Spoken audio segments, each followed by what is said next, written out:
Donc on se retrouve dans le livre du prophète Ésaïe au chapitre 2. Et on va lire ce chapitre 2. On verra si on a le temps d'aller jusqu'au bout du chapitre après, pas forcément verset par verset, mais on va commencer par le lire. Prophétie d'Ésaïe, fils d'Amoz, sur Juda et Jérusalem. Il arrivera, dans la suite des temps, que la montagne de la maison de l'Éternel sera fondée sur le sommet des montagnes, qu'elle s'élèvera par-dessus les collines, et que toutes les nations y afflueront. Des peuples s'y rendront en foule, et diront : venez, et montons à la montagne de l'Éternel, à la maison du Dieu de Jacob, afin qu'il nous enseigne ses voies, et que nous marchions dans ses sentiers. Car de Sion sortira la loi, et de Jérusalem la parole de l'Éternel. Il sera le juge des nations, l'arbitre d'un grand nombre de peuples. De leurs glaives, ils forgeront des hoyaux, et de leurs lances des serpes. Une nation ne tirera plus l'épée contre une autre, et l'on n'apprendra plus la guerre. Maison de Jacob, venez et marchons à la lumière de l'Éternel. Car tu as abandonné ton peuple, la maison de Jacob, parce qu'ils sont pleins de l'Orient et adonnés à la magie comme les Philistins, et parce qu'ils s'allient aux fils des étrangers. Le pays est rempli d'argent et d'or, des trésors sans fin. Le pays est rempli de chevaux, et il y a des chars sans nombre. Le pays est rempli d'idoles, et se prosternent devant l'ouvrage de leurs mains, devant ce que leurs doigts ont fabriqué. Les petits seront abattus, et les grands seront abaissés. Tu ne leur pardonneras point. Entre dans les cavernes des rochers et cache-toi dans la poussière, pour éviter la terreur de l'Éternel et l'éclat de sa majesté. L'homme au regard hautain sera abaissé, et l'orgueilleux sera humilié. L'Éternel seul sera élevé ce jour-là. Car il y a un jour pour l'Éternel des armées contre tout homme orgueilleux et hautain, contre quiconque s'élève afin qu'il soit abaissé, contre tous les cèdres du Liban, hauts et élevés, et contre tous les chênes de Basan, contre toutes les hautes montagnes, et contre toutes les collines élevées, contre toutes les hautes tours, et contre toutes les murailles fortifiées, contre tous les navires de Tarsis, et contre tout ce qui plaît à la vue. L'homme orgueilleux sera humilié, et le hautain sera abaissé. L'Éternel seul sera élevé ce jour-là. Toutes les idoles disparaîtront. On entrera dans les cavernes des rochers et dans les profondeurs de la poussière pour éviter la terreur de l'Éternel et l'éclat de sa majesté quand il se lèvera pour effrayer la terre. En ce jour-là, les hommes jetteront leurs idoles d'argent et leurs idoles d'or qui s'étaient faites pour les adorer aux rats et aux chauves-souris, et ils entreront dans les fentes des rochers et dans le creux des pierres pour éviter la terreur de l'Éternel et l'éclat de sa majesté quand il se lèvera pour effrayer la terre. Cessez de vous confier en l'homme, dans les narines duquel il n'y a qu'un souffle. Car de quelle valeur est-il ?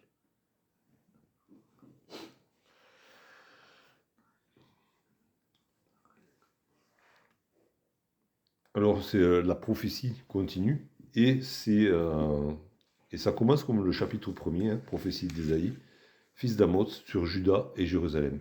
Ce n'est pas daté, ce n'est pas pour une période donnée. On sait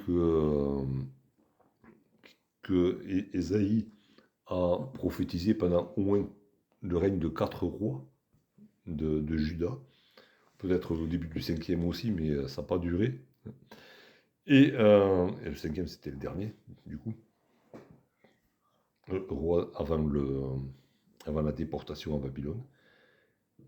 Donc c'est pas daté, et du coup c'est valable, on va dire, c'est intemporel, c'est pour toute cette période, et même, on va dire, peut-être au-delà. Et de toute manière, là, il parle des temps, de la suite des temps. Et la suite des temps, ça peut être traduit aussi par les temps de la fin, les derniers temps. Et jusqu'au verset 5, ça nous parle d'un temps à venir. Et forcément d'un temps qui n'est pas encore arrivé, même aujourd'hui. Et nous parle de la montagne, de la maison de l'Éternel qui sera fondée sur le sommet des montagnes, qui s'élèvera au-dessus des collines. Alors, c'est pas que Dieu va bouleverser la géographie, hein, et poser Jérusalem sur l'Everest. Hein, il n'est pas du tout question de ça. Mais il s'agit d'ici de l'importance que va prendre Jérusalem.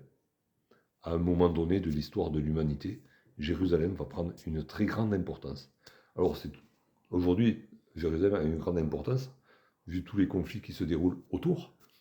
Il n'y aurait pas Jérusalem, il y aurait moins de problèmes sur Terre, on pourrait dire, d'une certaine manière, hein, à vue humaine.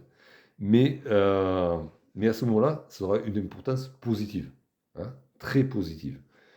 Et non seulement elle sera élevée, elle aura cette grande importance, va faire qu'il y aura une attirance vers Jérusalem et au niveau mondial. Et c'est beaucoup de nations, et toutes les nations y afflueront. Ce qui va se passer à Jérusalem va attirer toutes les nations de la terre. Et c'est pour ça qu'elle va prendre une importance mondiale. Ce qui ne s'est encore jamais produit dans l'histoire de l'humanité. Non, ça attire, Jérusalem attire beaucoup d'armements, beaucoup de pèlerins, oui, de droite et de gauche, mais ça ne rassemble pas les nations. Au contraire, ça les divise. Ça divise plutôt que ça rassemble. Hein. C'est plutôt une autre prophétie que Jérusalem serait une pierre pesante pour les nations, je me rappelle plus. Oui, il y a ce côté-là aussi, mais là du coup, c'est pas une pierre pesante. Au contraire, c'est une pierre qui élève. Hein. Donc les choses, chaque chose dans son temps, ça sera une pierre pesante pour les nations, ça c'est aujourd'hui, indéniablement, et peut-être que ça va s'alourdir encore. Mais à un moment donné, au contraire, ça va être un ascenseur pour toutes les nations. Verset 3, des peuples s'y rendront en foule. Hein. Ça va se remarquer, hein, il va y avoir une grosse affluence. Hein. Et c'est intéressant parce que là, les peuples vont s'interpeller entre eux et s'inviter entre eux à aller à la maison de l'Éternel.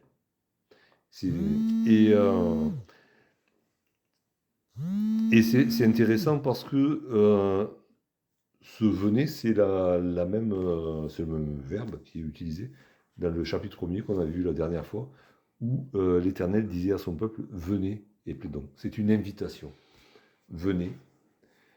Et venez, non pas pour rien, hein, venez pas juste pour nous suivre, pour aller à la montagne de l'Éternel, mais venez pour deux choses, pour qu'il nous enseigne et pour que nous marchions selon sa volonté. Et c'est deux choses qui doivent marcher ensemble et qui nous sont rappelées entre autres par l'épître de Jacques, hein, où il est question de la parole qui est un miroir. Et voilà, celui qui ne met pas la parole en pratique, c'est comme quelqu'un qui s'est regardé dans le miroir, et puis quand il s'en va, il a oublié à quoi il ressemble, et il continue à faire sa vie. Là, il est question d'aller vers l'Éternel pour recevoir sa loi et pour la mettre en pratique. Juste ce que l'Éternel reproche à son peuple. Hein. Ils vont à sa maison, mais ils y vont non pas pour écouter la loi ou quoi que ce soit, ils y vont parce qu'ils ont envie d'y aller, et puis ils s'en vont pour faire encore pire que ce qu'ils faisaient avant. Alors là, il y a une volonté de tous les peuples d'écouter la parole de l'Éternel et de la mettre en pratique. Du jamais vu, hein. Vous me direz s'il y a un événement comme ça qui s'est passé dans l'histoire de l'humanité, mais non. Moi perso, dans mes livres d'histoire, j'ai jamais vu ça. Car en effet, hein, de Sion sortira la loi et de Jérusalem la parole de l'Éternel. Et là, ça nous donne une indication, il y a la parole de l'Éternel. Et la parole qui s'est faite chair, c'est Jésus.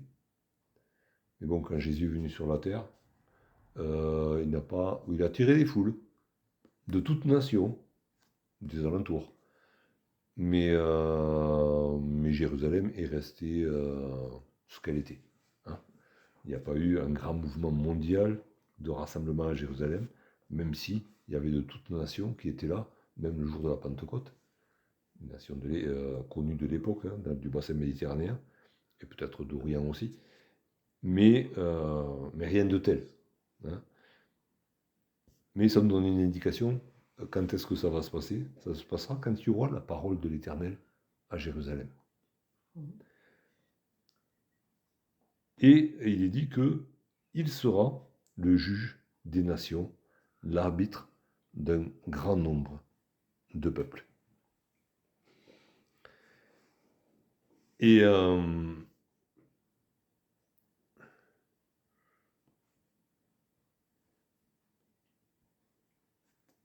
c'est quelque chose qu'on retrouve dans le Nouveau Testament. Et par rapport à cela, je propose de lire deux versets dans le livre de l'Apocalypse. Apocalypse chapitre 2.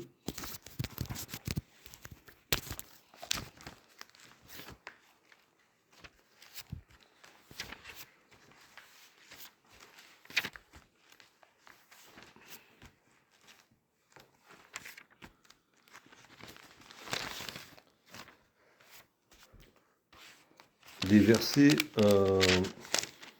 26 et 27.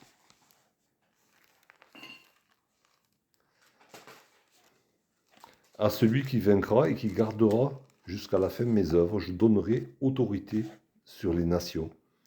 Il les pètera avec une verge de fer, comme on brise les vases d'argile, ainsi que moi-même, j'en ai reçu le pouvoir de mon Père. Donc Jésus s'adresse ici à l'église de Thyatire, et il dit qu'il conférera son pouvoir à ceux qui seront fidèles jusqu'à la fin, parce qu'il a reçu ce pouvoir de la part du Père, de diriger les nations d'une verge de fer, d'un pouvoir incontestable. Et on voit que c'est ce qui se passe là. La loi sort de Jérusalem parce que la parole de Dieu est là. Et donc ça donne une indication pour quand est-ce que ça se passera, ces événements. Ça se passera quand Jésus sera revenu et qu'il régnera sur la terre.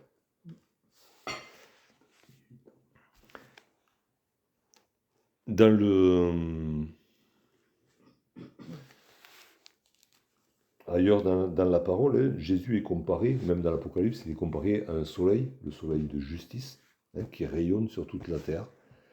Au début de l'évangile de Jean, il est nommé comme étant la parole, et la parole qui est la lumière de tout homme, qui éclaire tout homme. Et donc c'est ce qui va se passer. La parole de Dieu va éclairer l'humanité entière quand Jésus reviendra.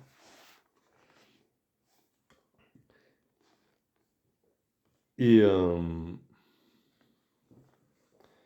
il sera donc le juge des nations. Et il y a ce que Paul dit à Athènes dans son discours. Il dit que Dieu a désigné un homme pour juger les nations. Et il en a donné la preuve en le ressuscitant des morts. C'est là que s'arrête son discours, parce qu'il a été interrompu. Mais donc tout ça, ça fait référence à Jésus, qui sera le juge des nations, l'arbitre d'un grand nombre de peuples. Et donc celui qui va rendre la justice entre les peuples. Et la conséquence de ça, c'est une paix universelle. Quand Jésus rendra la justice de la part de Dieu sur la terre, il instaurera une paix universelle. Il n'y aura plus aucune raison qu'il y ait la guerre. Et donc il y a cette belle image qui est donnée là, de leur glaive ils forgeront des hoyaux et de leur lance des serpes. Paraît-il que ce verset est inscrit sur le fronton de l'ONU. Une belle devise, hein. Une belle devise. Alors, l'ONU n'y est pas arrivée. Hein. Et il n'y arrivera jamais. Si. Ah ben écoute, et ils gardent l'espoir, hein, ils n'ont pas changé la devise encore. Mais voilà, C'est la devise. voilà, ils l'ont mis sur le fronton. Je ne sais pas s'il y a d'autres choses sur le fronton aussi, hein. Je ne suis pas allé vérifier. Si un jour vous allez à New York, allez-y voir, vous me direz. Et sinon, on va faire un tour avec Google Maps, peut-être qu'on pourra le voir. Et toujours est-il que... Jusqu'à la guerre, je crois. Comment? Tous ces versets-là. Tout cela, non? Cette partie-là, je crois, de l'anglais, il faut rejoindre des Oyo. Et de après, la fin du verset, peut-être il y est aussi, je ne sais pas, je ne suis pas allé voir. Et je l'avais lu il y a fort longtemps, donc du coup... Plus la guerre, ouais. Voilà. Du coup, transformer les armes de guerre en outils agricoles, parce que les armes ne serviront plus. Donc il faudra bien faire quelque chose avec tout cet acier. Avec cet acier, on va faire des outils agricoles. J'ai pas entendu dire qu'à l'ONU, ils aient un programme pour transformer les chars en moissonneuses-batteuses. Mais c'est le programme de Dieu. Hein, c'est le programme de Dieu. Ceci dit, il faut noter que c'est exactement l'inverse de ce qui se fait dans ce monde corrompu par le péché. Par exemple, tu as la fouge, c'est un soc de charrue transformé en arme en grosse. La fouge, c'est un soc de charrue au bout d'une perche, et ça fonctionne un peu comme une hache. Et puis tu as aussi le fauchard qui est une lame de faux montée sur l'encotre d'une perche. Oui, et puis bon, on a l'exemple d'un peuple, de Canaan, je ne sais plus lequel, ou alors c'était les autres qui... j'ai oublié le nom. Enfin bref, il en est question dans les prophètes, ils se sont servis des herses pour massacrer des prisonniers. Ils ont couché les prisonniers par terre, ils sont passés dessus avec les herses en fer pour les découper. Donc voilà. Donc l'homme a plutôt tendance à faire le contraire. Hein. Ça fonctionne bien. Hein. On voit dans les guerres du Moyen-Âge, les outils agricoles servaient bien à se taper dessus. Ça peut servir encore aujourd'hui. Mais le programme de Dieu, c'est juste le contraire. Hein. Les armes vont servir à forger des outils agricoles.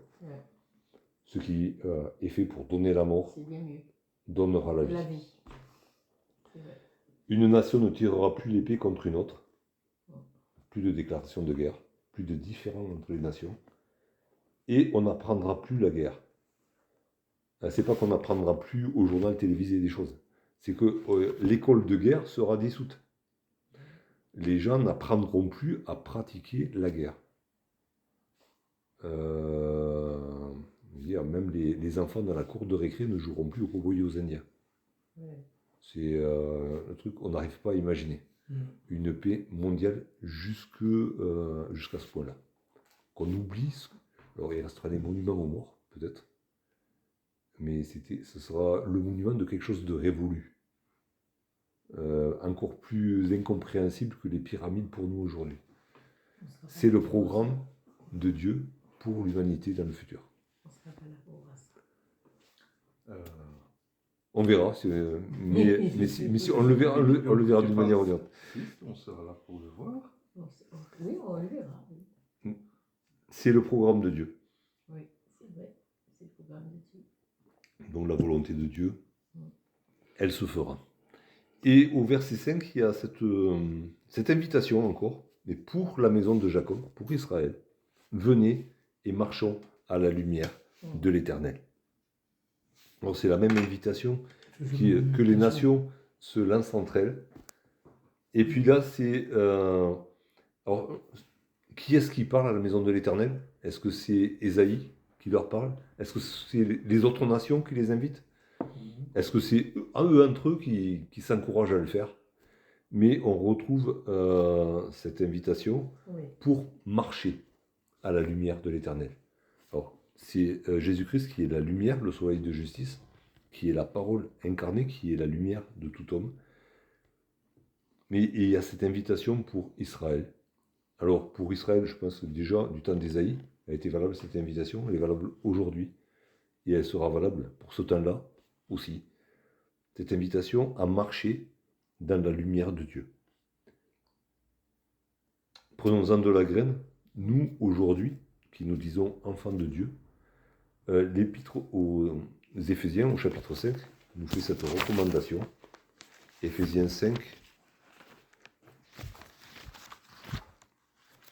au verset 8.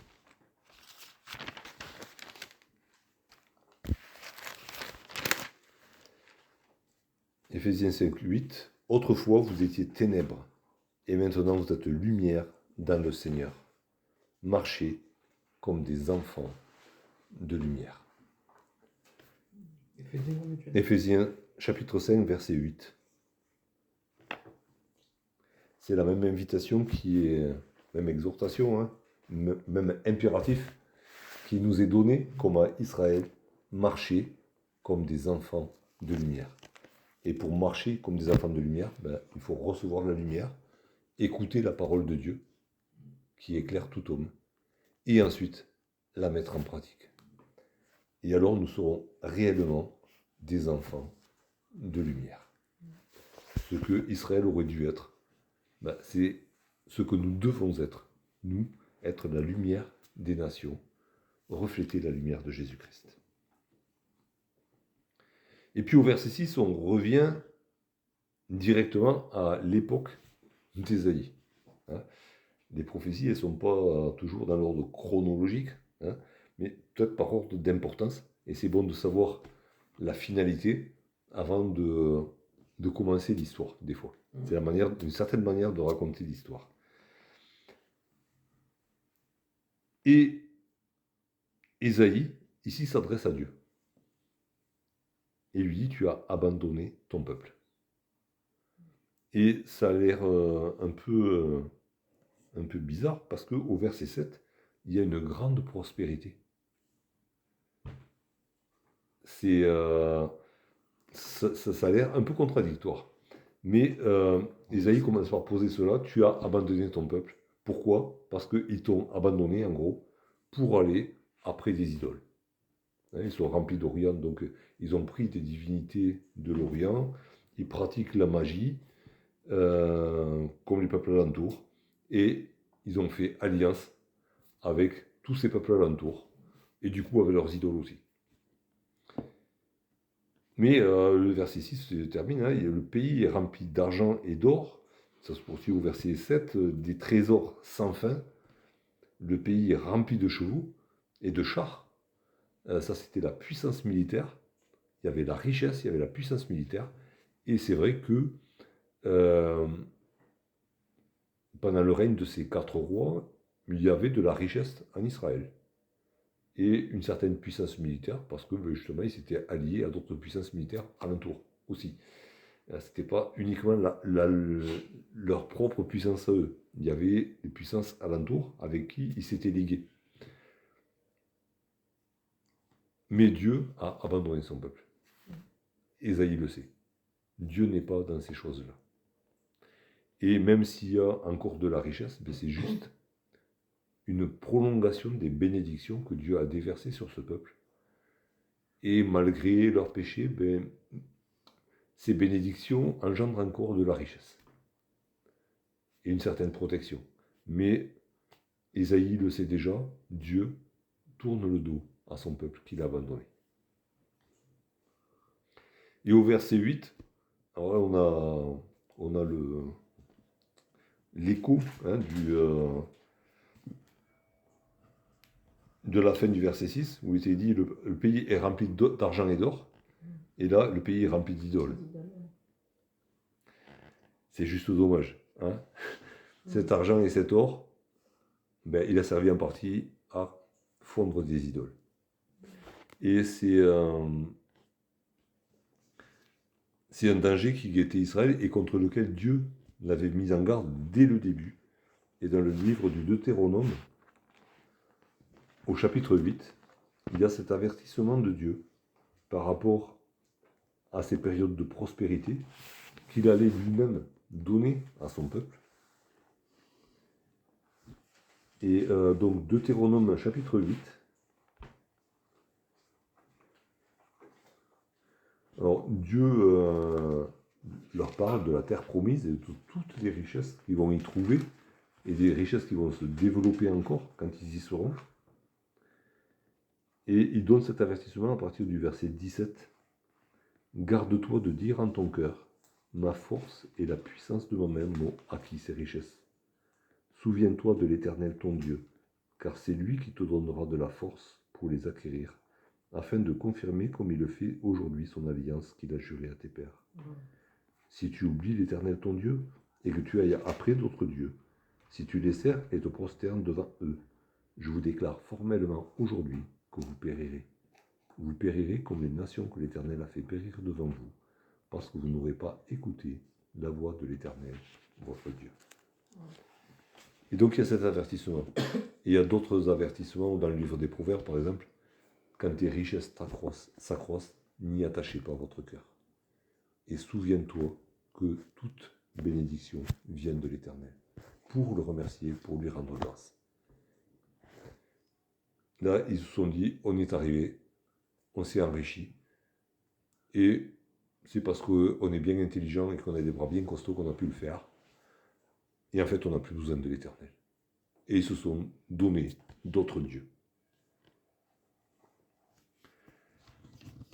Mais on voit voilà, la fragilité déjà de ces idoles. Ces idoles sont l'œuvre de leurs mains. Alors que Dieu, c'est le contraire, c'est Dieu qui les a créés. C'est Dieu qui nous a créés. Alors, il y a ce décalage entre celui qui va chercher l'Éternel, en reconnaissant qu'il est le Créateur, et celui qui va après les idoles, dont il est lui-même le Créateur. Et il y a ce jugement qui tombe, les petits seront abattus, les grands seront abaissés. Plus loin, c'est repris par rapport aux hautains, aux orgueilleux. Dieu va niveler tout le monde. Il n'y aura plus de grands et de petits. Tout le monde va être à ras de terre. C'est le nivellement par la base. Dieu met tout le monde à plat. Et c'est écrit par 2 fois dans ce chapitre. L'Éternel seul sera élevé. Il y en aura un qui sera élevé, c'est l'Éternel. Et tous les autres seront au même niveau. Plus bas que terre, d'ailleurs, le niveau.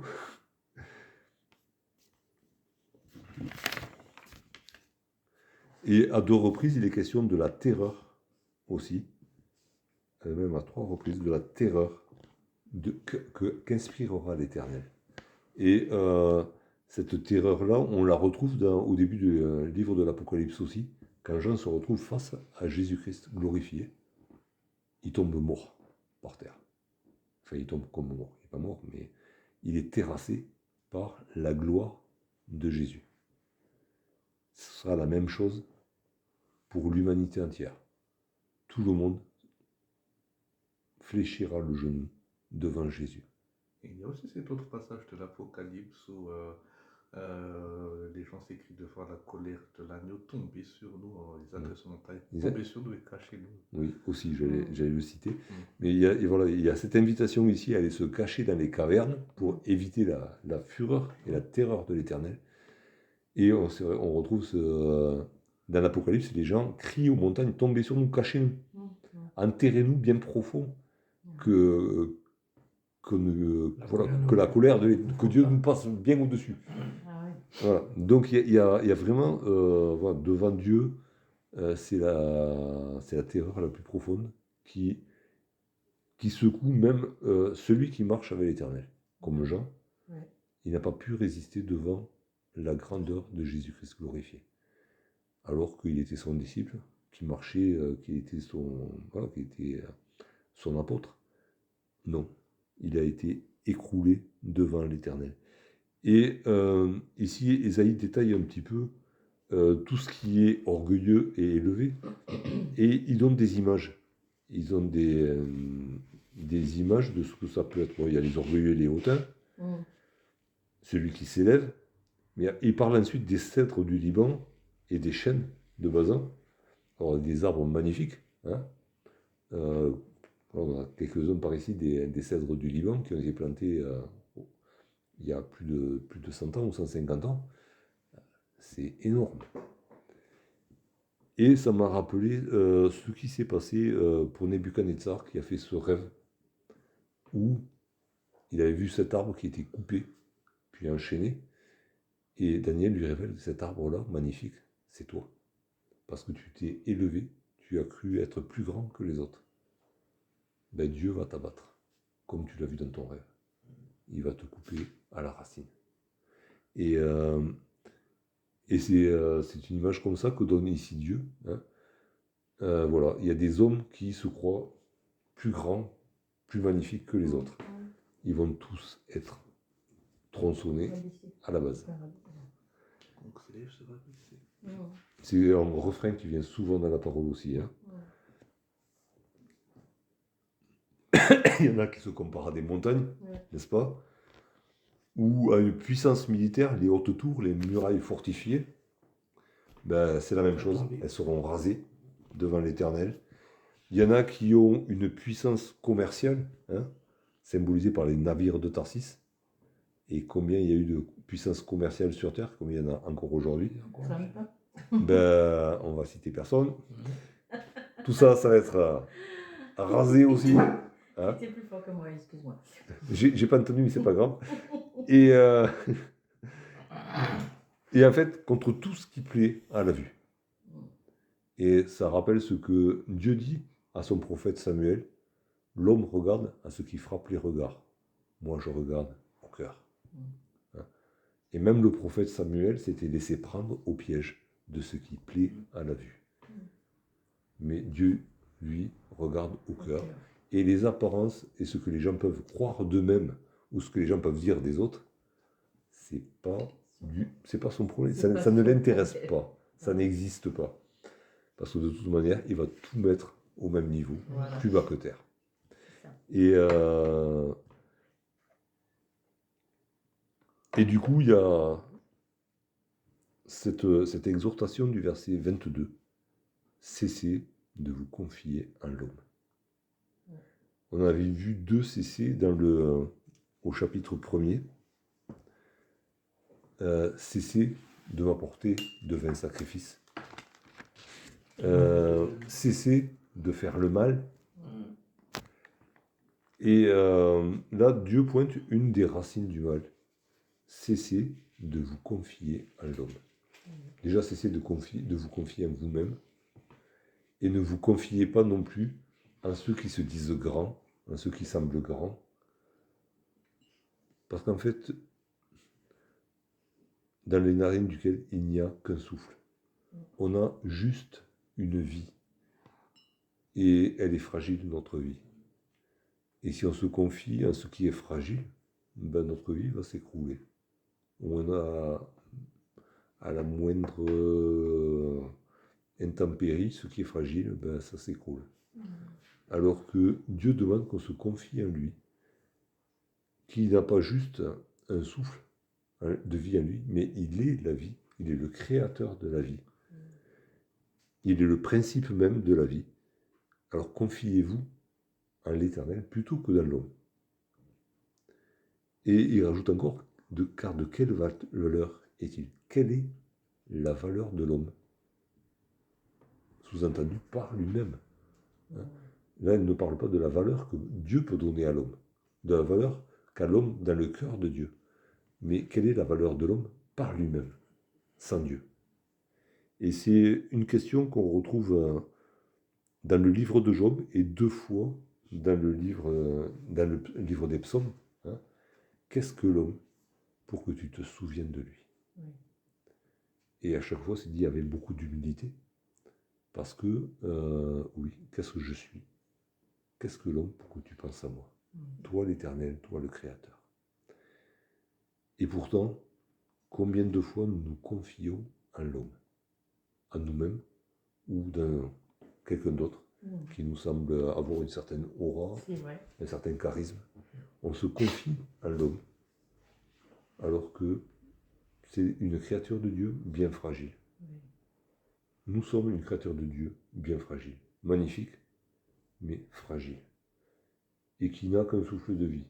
De toute manière, même pour ceux qui vont durer le plus longtemps, à un moment donné, ça va s'arrêter.